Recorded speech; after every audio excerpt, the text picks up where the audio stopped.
ये रजिस्टर का पार्ट है ACC और ये ACC है ACD। एक सिमुलेटर मिल गया था तो मैंने अपनी वेबसाइट पे उसको डाल दिया, लेकिन बहुत जो है आपके लिए इजी है ये।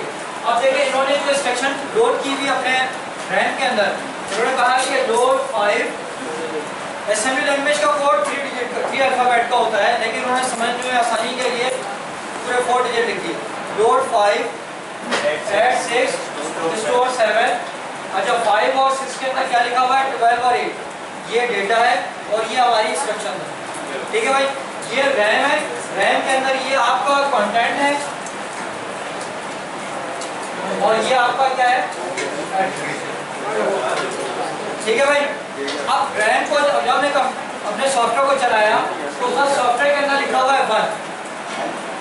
पीसी यानी प्रोग्राम काउंटर के अंदर क्या लिखा हुआ है 1। पीसी क्या करेगा, ये बेसिकली एड्रेस है, ये एड्रेस ट्रांसफर कर देगा किसको हमने बोल दिया है सर, ये हमने लिखा है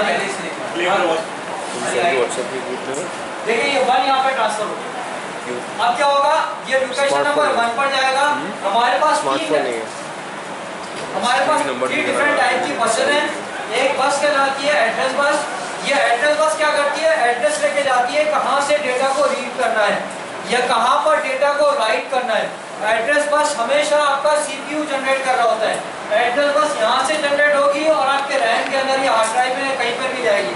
ये यूनि डायरेक्शनल होती है, इसकी 1 डायरेक्शन होती है, ये सिर्फ और सिर्फ आपके CPU से जा रही होती है। ये पूरा आपका CPU है, ये पूरा क्या है आपका CPU है। Address bus, data bus, data क्या होगा रैम से CPU में भी आ सकता है और CPU से रैम में भी जा सकता है। तो इसमें 2 डायरेक्शन होती है।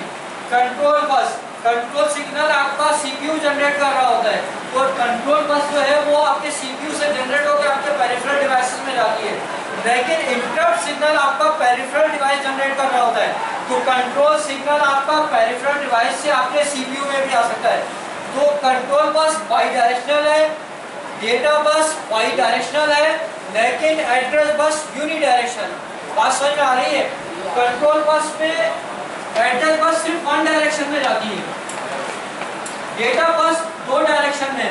डेटा रैम से CPU में आ सकता है, CPU से रैम में जा सकता है। कंट्रोल बस 2 डायरेक्शन में। कंट्रोल सिग्नल जो कि आपके CPU को काम करने से रोक रहा है, वो कंट्रोल सिग्नल जो है वो जनरेट कर रहा है, इसको हम इंटरप्ट कहते हैं। वो जनरेट कर रहा है आपका पेरिफेरल डिवाइस। आपने कंट्रोल अल्टर सिग्नल और डिलीट का बटन दबा दिया तो आपने एक इंटरप्ट जनरेट किया है, जो CPU का जो भी काम कर रहा होगा उसको हॉल्ट कर देगा। आप इंटरप्ट खुद ही जनरेट कर सकते हैं, कंट्रोल अल्टर और डिलीट का बटन एक साथ दबाएं तो ये इंटरप्ट जनरेट हो रहा होता है। अच्छा, ये आपके कंट्रोल सिग्नल है जो कि कीबोर्ड से जा रहा है। तो कंट्रोल बस 2 डायरेक्शन में जाती है, डेटा इसमें CPU से पेरिफेरल में और पेरिफेरल से CPU में डेटा बस के जरिए आता है।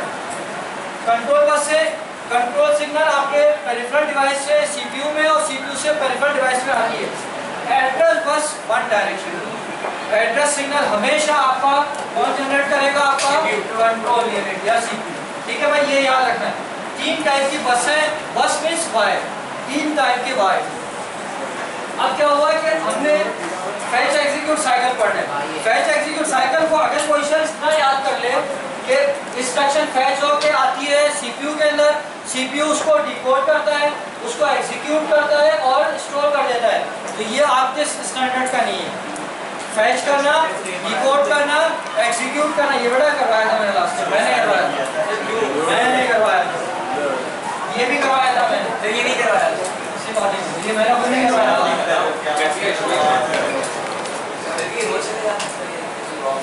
अभी कर लो, ये खत्म होने के बाद ये टॉपिक खत्म हो गया।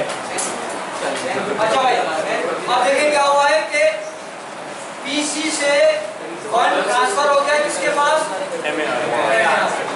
अब क्या होगा भाई, अब होना ही है कि अब क्या होगा कि लोकेशन नंबर 1 से डेटा को फैच करके लेकर आना है कहां पर, देखिए ये जा रहा है एड्रेस बस और जाके लोकेशन नंबर 1 पर गया और वहां से डेटा को फैच करके आ गया। ये डेटा फैच होकर आ गया, दिया MDR में डेटा फैच होकर आ गया, तो ये पहला स्टेप कंप्लीट हो गया फैच। अब क्या होगा, ये डेटा जाएगा CIR के पास, CIR से जाएगा कंट्रोल यूनिट, इसको डिकोड कर कंट्रोल यूनिट के पास आ गया। अब कंट्रोल यूनिट पहले क्या करेगा कि PC = PC+1 करेगा। पहला काम इसका क्या है कि PC = PC+1। नहीं कंट्रोल ये देखिए, सबसे पहला काम क्या होगा, PC = PC+1 ये 2 हो गया। और दूसरा काम क्या होगा कि अब देखिए पता क्या चला कि लोकेशन नंबर 5 से डेटा को लेकर आना है, इसलिए क्या किया, MAR में 5 स्टोर कर दिया। अब MAR के पास वो एड्रेस आ गया जहां से डेटा को रीड करना है। अब क्या होगा, लोकेशन नंबर 5 पर जाएंगे, वहां से डेटा को फैच करके लेकर आएंगे MDR। डेटा फैच होकर आ गया, ये डेटा है, तो डेटा कहां पर जाना चाहिए, डेटा को ACC में, तो ये चला जाएगा ACC। अब जब डेटा ACC में चला गया तो पहली इंस्ट्रक्शन कंप्लीट हुई। जब पहली इंस्ट्रक्शन कंप्लीट हुई है, इतने में अगर कोई इंटरप्ट आ जाता तो उसको डील करता, इंटरप्ट नहीं आया है तो अब ये क्या करेगा, दूसरी इंस्ट्रक्शन यानी PC = PC+1 2 हो गया था, अब ये 2 आ गया। अब क्या करेगा, लोकेशन नंबर 2 पर जाएगा, वहां से डेटा को फैच करके लेकर आएगा MDR में, ये यहाँ से जाएगा CIR में, CIR से डिकोडर के पास। अब क्या होगा, PC = PC+1 यानी 2 + 1 3 हो जाएगा। और फिर उसके बाद लोकेशन नंबर 6 यहाँ पर आएगी। अब 6 से डेटा को फैच करके लेकर आएगा। डेटा जो भी आ रहा है वो कहाँ पे आ रहा है, MDR में आ रहा है। कंट्रोल बस क्यों जा रहा है सर? कंट्रोल के कंट्रोल के थोड़ी होगा काम, डेटा यूज करके कंट्रोल है ना ये, तो से इंस्ट्रक्शन चला गया और वो चला गया ACC में। अब ACC में चला गया तो अभी दूसरी इंस्ट्रक्शन कंप्लीट नहीं हुई है। दूसरी इंस्ट्रक्शन में क्या था कि आपको डेटा को ऐड करना था। अब ये चला जाएगा ALU के पास, ALU क्या करेगा, इसको ऐड करेगा, ऐड करने के बाद रिजल्ट यहाँ पे। अब ये दूसरी इंस्ट्रक्शन कंप्लीट। अब तीसरी इंस्ट्रक्शन ट्रांसफर होगी यहाँ, ठीक है। एप्लीकेशन नंबर 3 पे गया, वहां से इंस्ट्रक्शन को फैच करके लेकर आया MDR में, CIR में, और ये हो गया फ्लो। अब इसी इंस्ट्रक्शन समझ में आया इसके। अब ये लोकेशन अब देखें, इसके पास आ गया है कि क्या करना है, लोकेशन नंबर 7 में डेटा को स्टोर करना है। डेटा कहां पर पड़ा हुआ है, ACC में, तो पहले ACC से डेटा आएगा यहाँ पर और यहाँ से जाएगा लोकेशन नंबर 7 पर।